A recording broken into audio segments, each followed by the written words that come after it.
the way we live in our country, the way we play politics, is the incredible level of hypocrisy to which we go, and the level of pettiness that we sometimes get to.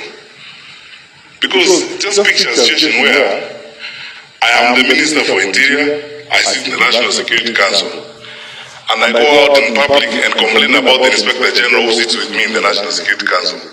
Am I serious?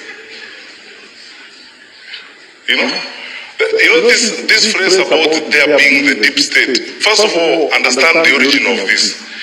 This is language that began mainly from the communist socialist direction that created an impression that the state operated at two levels. The open, formal, known level understood by everybody, but the secret, informal level that is insidious, devilish, that is a dark operation that is intended to do evil and bad for everybody. I ask the question, in a country that doesn't have a single detainee, in a country where a presidential election has been nullified before and the president and all its people have faithfully gone back to the election, you know what has happened with this election? And I said it in another meeting, that after the COVID-19 pandemic, now the new pandemic we are dealing with is the pandemic of lies.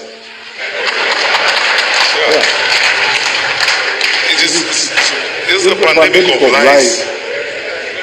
You know, people stand up and they say things that they think make sense. You know, I've been looking at politicians, and fortunately I have the opportunity of having served in cabinet. I know how our budget is drawn, and I know how much money we have in our resources to draw a budget.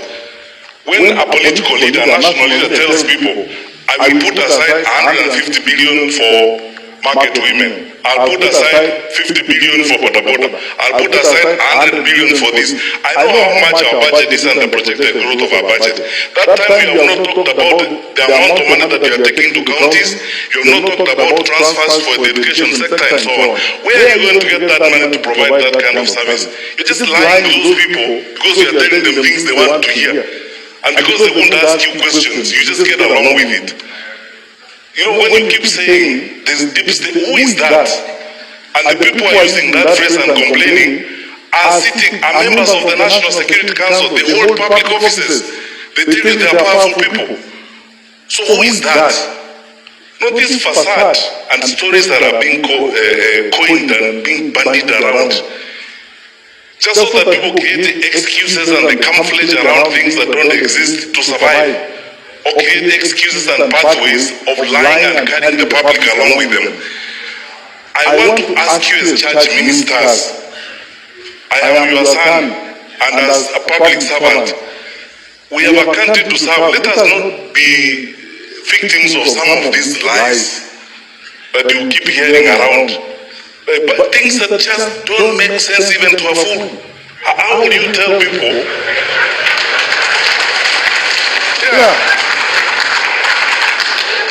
How would you stand up?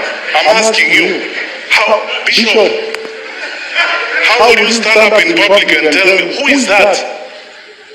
And then you don't even have the courage enough to take a decision and say, okay, because I don't agree with the Attorney General and all these people, me, I'm not going to be party to you. In the morning, you speak like government. In the afternoon, you speak like opposition. You see, the question, let's be honest. You see, the total annihilation of common sense and betrayal of common sense in the political practice in this country is shocking. When you tell people about there being, who is that? What is that deep state? The Inspector General seated here.